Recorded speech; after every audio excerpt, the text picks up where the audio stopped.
अस्सलाम वालेकुम। British English versus American English. आज मैं आपको इनमें कुछ ग्रामर डिफरेंसेस बताऊंगा, जिसमें वोकेबलरी और स्पेलिंग्स की बात होगी कि इनमें क्या डिफरेंसेस होते हैं ब्रिटिश में और अमेरिकन में।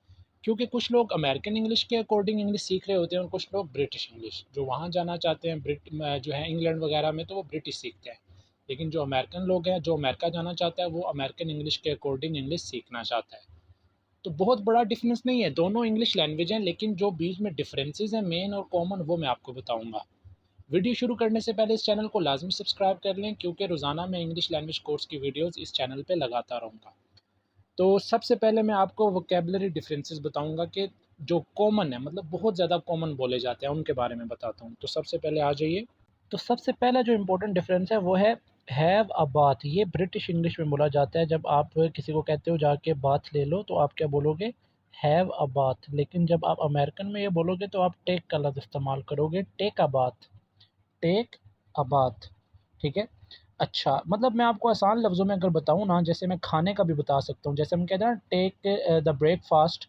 ठीक है, वो अमेरिकन में टेक बोला जाता है, लेकिन अगर आप वही ब्रिटिश में बोलोगे तो वो क्या बोलेंगे? हैव। वो हैव को प्रेफर करते हैं टेक की जगह, वो बोलेंगे हैव अ ब्रेकफास्ट। और अमेरिकन बोलेंगे टेक अ ब्रेकफास्ट।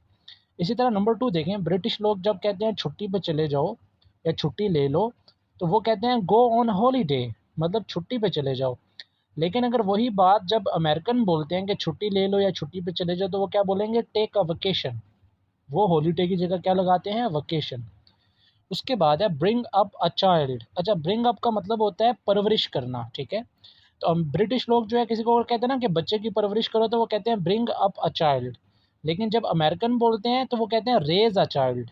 रेज, परवरिश करो या उसको बड़ा करो बच्चे को, तो क्या कहते हैं? Raise a child. उसके बाद एक सबसे इम्पोर्टेंट फ़र्क है ईटिंग चिप्स। जो हम आलू के चिप्स खाते हैं, ब्रिटिश लोग चिप्स ही बोलते हैं उसको, ईटिंग चिप्स। लेकिन जो अमेरिकन है वो क्या बोलते हैं? Eating fries. ठीक है, ईटिंग फ्राइज़। फ्राइज़ बोला जाता है चिप्स को अमेरिका में। उसके बाद है गोइंग टू सिनेमा। जब आप मूवी देखने किसी जो है ना सिनेमा में जाते हैं, तो ब्रिटिश लोग उसको सिनेमा ही बोलते हैं, गोइंग टू सिनेमा। लेकिन अमेरिकन लोग क्या बोलेंगे? Going to movie theatre. Movie theatre बोलते हैं वो सिनेमा को। ठीक है। तो ये इंपॉर्टेंट फ़र्क है जो आपको समझ आया होगा। लाइक सबसे पहली बात ये याद रखें, जहाँ जहाँ लोग, जो ब्रिटिश लोग हैं, वो कहते हैं ना कि हैव अ ब्रेकफास्ट या हैव अ टी। तो इसी तरह जब वो अमेरिकन बोलते हैं, तो वो हैव की जगह टेक लगा देते हैं, टेक अ मील या टेक अ टी, जो भी है। ठीक है। तो ये इंपॉर्टेंट बात है जो आपने जहन में रखनी है। उसके बाद आए, मैं आपको स्पेलिंग में कुछ डिफरेंस बताता हूँ जो आपको पता होने चाहिए। तो अब आ जाइए स्पेलिंग्स डिफरेंसेस की तरफ। स्पेलिंग में भी मैं आपको वो कॉमन बताऊंगा जो आपको पता होने चाहिए आपकी लाइफ में, जो कॉमनली यूज़ होते हैं। ठीक है। तो सबसे पहला देखें आप, चेक। ये चेक कौन सा है? ये चेक है जब अक्सर हम बैंक चेक की बात नहीं करते कि भाई बैंक से चेक ले लो या कुछ ऐसा, या मैं आपको चेक देता हूँ। ठीक है। वो चेक है ये। और ये चेक की स्पेलिंग जब ब्रिटिश बोलते हैं तो वो बोलते हैं CHEQUE। ठीक है। इनमें क्यू का इस्तेमाल करते हैं, वो क्यू और यू का। लेकिन जब अमेरिकन बोलते हैं इस चेक को, तो वो बोलते हैं CHECK। और ये ज़्यादा बोला जाता है अमेरिकन वाला हमारी लाइफ में। पाकिस्तान में ज़्यादातर लोग यही बोलते हैं। ठीक है। लेकिन आपको फ़र्क पता होना चाहिए, अगर आप ब्रिटिश हैं तो आपको वो वाला यूज़ करना है जिसमें QU आ रहा है। अच्छा, नंबर 2, मेन फ़र्क बता दूँ। देखें, अक्सर आप लिखते होंगे ये मोबाइल वगैरह पे टाइपिंग पे कुछ लिखते हैं, फेवरेट लिखते हैं, तो वो जो है ना आपका यू वाला दे रहे होते हैं और आप यू के बगैर लिख रहे होते हैं। जो यू वाला है, ये देखें, नंबर 2 ब्रिटिश इंग्लिश में FAVOURIT, ये फेवरेट की स्पेलिंग है। लेकिन जब अमेरिकन बोलते हैं तो वो यू को नहीं लगाते, वो बोलते हैं फेवरेट, मतलब यू को ख़त्म कर देते हैं, बाकी सेम स्पेलिंग होते हैं। इसी तरह लाइसेंस की तरफ आ जाएँ। लाइसेंस में देखें, जब ब्रिटिश बोलते हैं लाइसेंस को, तो उसमें वो एस का इज़ाफ़ा नहीं करते, उसमें जो है वो आखिर में CE लगाते हैं। लेकिन आप अगर अमेरिकन की तरफ देखें तो वो आखिर में CE की जगह क्या लगाते हैं? SE, licence. ठीक है। उसके बाद देखें कलर। कलर में भी देखें, मतलब आसान लफ्ज़ों में बताऊँ तो जो अमेरिकन लोग और जो ब्रिटिश लोग हैं, वो यू का इज़ाफ़ा करते हैं ऐसे स्पेलिंग में। ठीक है।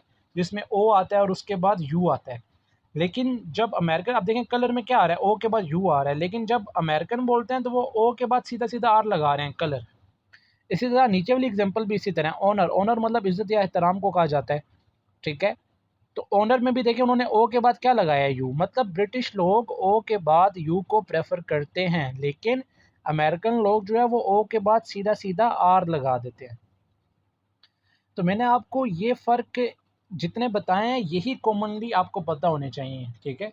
बाकी तो सेम इंग्लिश है। ब्रिटिश इंग्लिश अगर देखी जाए ना तो वो सेम इंग्लिश होती है, इंग्लिश वही होती है। अगर आपको दोनों में से कोई भी इंग्लिश आती है तो ठीक है, वो एक्सेप्टेबल है। लेकिन बात ये है कि कुछ मेन फ़र्क आपको पता होने चाहिए जो मैंने आपको बताए हैं, जो मेन डिफरेंसेस हैं, क्योंकि ये कॉमनली यूज़ होते हैं, ठीक है। तो उम्मीद करता हूँ आपको ये वीडियो पसंद आई है। इस चैनल को लाज़मी सब्सक्राइब करें, दोस्तों के साथ शेयर करें। अगर आप इंग्लिश लैंग्वेज कोर्स करना चाहते हैं तो मेरी डिस्क्रिप्शन में मेरा आपको नंबर मिल जाएगा व्हाट्सएप, रब्ता करके आप क्लासेस ज्वाइन कर सकते हैं। हमारे पास फ़ीमेल स्टूडेंट्स के लिए फ़ीमेल टीचर्स भी अवेलेबल है। तो मिलते हैं नेक्स्ट वीडियो में, तब तक के लिए अपना बहुत सारा ख्याल रखें। अल्लाह हाफ़िज़।